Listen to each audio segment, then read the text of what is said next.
ಈ ದಿನ ಬೋಗ್ನಹಳ್ಳಿಯಲ್ಲಿ ಗೌರ್ಮೆಂಟ್ ಶಾಲೆಯನ್ನು ಒಂದು ಇನ್ನರ್ ವೀಲ್ ಕಡೆಯಿಂದ CSR ಫಂಡಲ್ಲಿ ಈಗ ಒಂದು ಡೆವಲಪ್ ಆಗಿದೆ. ಇಲ್ಲಿ ಒಂದು 5 ರೂಮ್ ಕೊಠಡಿಯನ್ನು ಕಟ್ಕೊಟ್ಟಿದ್ದಾರೆ. ಲ್ಯಾಬೊರೇಟರಿ, ಕಿಚನ್ ಎಲ್ಲ ಆಗಿದೆ. ಒಂದು 170 ಮಕ್ಕಳಿದ್ದಾರೆ. ಎಲ್ಲ ಚೆನ್ನಾಗಿ ವಿದ್ಯಾಭ್ಯಾಸ ಇಲ್ಲಿ ಪಡ್ಕೊಂಡು ಮುಂದೆ ಎಲ್ಲ ಮಕ್ಕಳಿಗೆ ಒಳ್ಳೆಯದಾಗಲಿ ದೇವರಲ್ಲಿ ಪ್ರಾರ್ಥನೆ ಮಾಡಿ. From our CSR, Samudra Foundation has taken an initiative to rebuild and get this old school which is in the heart of the IT hub to make it live. It is not only towards the education, it is towards the empowerment of women and the skill development. ಇದು 100th year celebrate ಮಾಡ್ತಾ ಇದ್ದೀವಿ.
ಬೋಗ್ನಹಳ್ಳಿಯಲ್ಲಿ governments ಶಾಲೆಯನ್ನು ಒಂದು inner wheel ಕಡೆಯಿಂದ CSR ಫಂಡಲ್ಲಿ ಈಗ ಒಂದು develop ಆಗಿದೆ.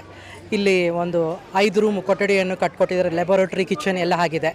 So ಭಾಳ ಸಂತೋಷ ಆಗ್ತಿದೆ. ಯಾಕಂದರೆ ಇದು ಇಲ್ಲಿ ಒಂದು 5 ತಿಂಗಳ ಹಿಂದೆ ನಾನು ಉದ್ಘಾಟನೆ ಮಾಡಿದ್ದೆ, ಗುದ್ಲಿ ಪೂಜೆ ಮಾಡಿದ್ವಿ. ಹಾಗೆ ಅದೇ ಥರ ಈಗ ಕಂಪ್ಲೀಟ್ ಆಗಿದೆ. 5.5 ಮಂತ್ಗೆ ಒಂದು ಒಳ್ಳೆ ಮಕ್ಕಳಿಗೆ ಒಂದು ಒಳ್ಳೆ ಶಿಕ್ಷಣ, ಯಾಕಂದರೆ ಮಕ್ಕಳೇ ನಮ್ಮ ಫ್ಯೂಚರ್. ಸೊ ಮಕ್ಕಳಿಗೆ ಒಂದು ಒಳ್ಳೆ ಎಜುಕೇಷನ್ ಕೊಡುವಂಥ ಒಂದು ಈ ಇನ್ನರ್ ವೀಲ್ ಅವರಿಗೆ ತುಂಬ ಧನ್ಯವಾದಗಳು. ಹಾಗೆಯೇ ಈ ದಿನ ಟೀಚರ್ಸ್ ಎಲ್ಲ ಕೋಆಪ್ರೇಷನಲ್ಲಿ ಈ ಸ್ಕೂಲು ಒಳ್ಳೆ ಡೆವಲಪ್ ಆಗಿ ಒಂದು ನಿಂತಿದೆ. ಒಂದು ಸಂಸ್ಥೆ ಈಗಂತೂ ತುಂಬ ಚೆನ್ನಾಗಿ ಬಿಲ್ಡಿಂಗ್ ಕಟ್ಕೊಟ್ಟಿದ್ದಾರೆ. ಭಾಳ ಸಂತೋಷ ಆಗ್ತಿದೆ. ಹಾಗೆ ಈ ಮಕ್ಕಳಿಗೆ ತುಂಬ ಸಹಾಯ ಆಗುತ್ತೆ ಇಲ್ಲಿ ಓದೋದಕ್ಕೆ. ಒಂದು 170 ಮಕ್ಕಳಿದ್ದಾರೆ. ಎಲ್ಲ ಚೆನ್ನಾಗಿ ವಿದ್ಯಾಭ್ಯಾಸ ಇಲ್ಲಿ ಪಡ್ಕೊಂಡು ಮುಂದೆ ಎಲ್ಲ ಮಕ್ಕಳಿಗೆ ಒಳ್ಳೆಯದಾಗಲಿ ದೇವರಲ್ಲಿ ಪ್ರಾರ್ಥನೆ ಮಾಡ್ತೀನಿ. ನಮ್ಮ ಈ ಬೋಗ್ನಹಳ್ಳಿ ಗ್ರಾಮಸ್ಥರಿಗೆ ಇದೊಂದು ಒಳ್ಳೆ ಮಕ್ಕಳಿಗೆ ಒಂದು ಒಳ್ಳೆ ಶಾಲೆ ಇಲ್ಲಿ. ಸೊ ಈ ಸಂಸ್ಥೆ ಚೆನ್ನಾಗಿ ಬೆಳೀಲಿ ಅಂತ ಅಂದ್ಬಿಟ್ಟು ಹಾರೈಸ್ತೀನಿ. First of all, I thank everyone who has presented here and made this occasion a grand success. Myself, Bharat Kumar Kandukuri, Director, Sumadura Group. We, as a part of corporate social responsibility from our CSR, Sumadura Foundation, has taken an initiative to rebuild and get this old school, which is in the heart of the IT hub, to make it live and useful for the kids, our future people, or I can say for the Gen X. See, as a part of the CSR, we have been, our main core objective was to education, skill development, women empowerment. These 3 things are our objective, and in this regard, today we have, in a record of 5 months, 20 days, we have completed the total school and make it operational for our kids to use it. I am very, very happy to see this thing coming live. On Jan 9th, we have inaugurated the Bhumi Puja, and today you are seeing the school real. And I thank Manjula Limbawali Garu and all other dignitaries to giving this opportunity and making this project a grand success. Thank you. See, this is a initial of the financial year. So we are just in our numbers, concluding our old year numbers. And we are seeing, as I said, it is not only towards the education, it is towards the empowerment of women and the skill development. As a committee, we have certain protocols. Once we go through it, we'll surely come back to you with the numbers. So totally it is a G+2 structure. In ground floor, we have given the kitchen and the utility for the kids. And the first and second floor, we have 2 classrooms. So totally 5 rooms. See, futurely, we are thinking about from the CSR part, it is not about the creating the infrastructure. It is sustainability also. As a part of other thing, next 3 years to 5 years, how the school has to be self-sustained, we will get back with our operational plan.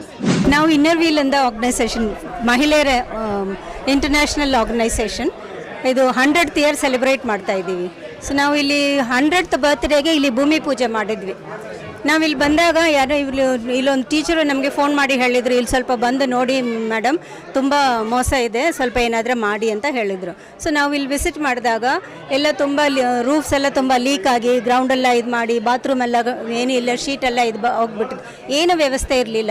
ಒಂದೇ ರೂಮಲ್ಲಿ 200 children ಇದ್ದರು. ಅದು ನೋಡಿಬಿಟ್ಟು ನಾವು ಆಮೇಲೆ we started working on it, ಯಾರ ಹತ್ರ approach ಮಾಡೋಣ. ಆಮೇಲೆ ನಮ್ಮ ಪಾಸ್ಟ್ ಪ್ರೆಸಿಡೆಂಟ್ ಒಬ್ಬರು ಸರಳಾ ಮೆನನ್ ಅಂತ ಇದ್ದರೆ, ಅವರು ನನ್ನನ್ನು ಕರ್ಕೊಂಡು ಸುಮಧುರ ಅಲ್ಲಿ ಹೋಗಿದ್ವಿ. ಅಲ್ಲಿ ಹೋಗಿ ಡೈರೆಕ್ಟರ್ ಭರತ್ ಸರ್ ಹತ್ರ ಮಾತಾಡಿದ್ವಿ. ಅವರು ಆಮೇಲೆ ನೋಡೋಣ, ಇದು ತುಂಬ ಹೈ ಬಡ್ಜೆಟ್ ಅಂತ ಹೇಳಿದ್ರು, ನೋಡೋಣ ಅಂತ ಇಟ್ಕೊಂಡಿದ್ರು. ಆ್ಯಕ್ಚುಲಿ ನಾವು ಫೆಬ್ರವರಿನಲ್ಲಿ ತೊಗೊಂಡು, ಲಾಸ್ಟ್ ಇಯರ್ ಫೆಬ್ರವರಿನಲ್ಲಿ, that is 2023 February, 22 February we started.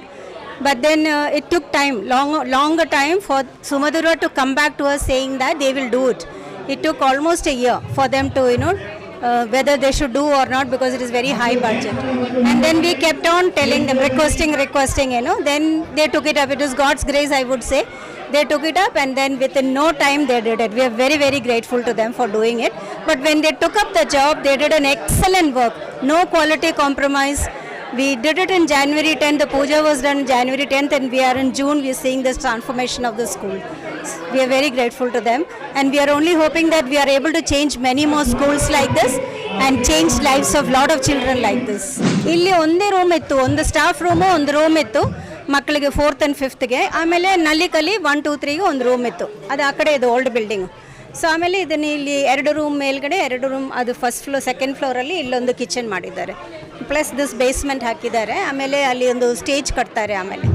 So ನಾವು ಲಾಸ್ಟ್ 5 ಇಯರ್ಸಿಂದ ಒಂದೊಂದು ಸ್ಕೂಲ್ ಮಾಡ್ತಾ ಇದ್ದೀವಿ. ಸ್ಮಾಲ್ ರೆನೋವೇಷನ್ ನಗೊಂಡನಹಳ್ಳಿ ಸ್ಕೂಲಲ್ಲಿ ರೆನೋವೇಷನ್ ಮಾಡಿದ್ದೀವಿ. ಅಲ್ಲಿ ಸತೀಶ್ ಅವರು ಅಲ್ಲಿ CRP ಆಗಿದ್ದರು, ಇಲ್ಲಿ ಇವಾಗ ಟೀಚರ್ ಆಗಿ ಪೋಸ್ಟ್ ಮಾಡಿದ್ದಾರೆ. ಇಲ್ಲಿ ಬಂದ ತಕ್ಷಣ ನನಗೆ ಫೋನ್ ಮಾಡಿದ್ರು ಅವರು, ಮೇಡಮ್ ಪ್ಲೀಸ್ ವಿಸಿಟ್ ಅಂತ. ಹಾಗೇನೇ ಇಲ್ಲಿ ನಾವು ಬಂದಿವಿ. ಇಲ್ಲಾಂದರೆ ಇಷ್ಟು ದೂರ ನಾವು ವೈಟ್ಫೀಲ್ಡಿಂದ ಬರೋಕ್ಕೆ ಚಾನ್ಸ್ ಇಲ್ಲ. We operate from Whitefield. We are about 36 ladies working in an NGO, non profit organisation.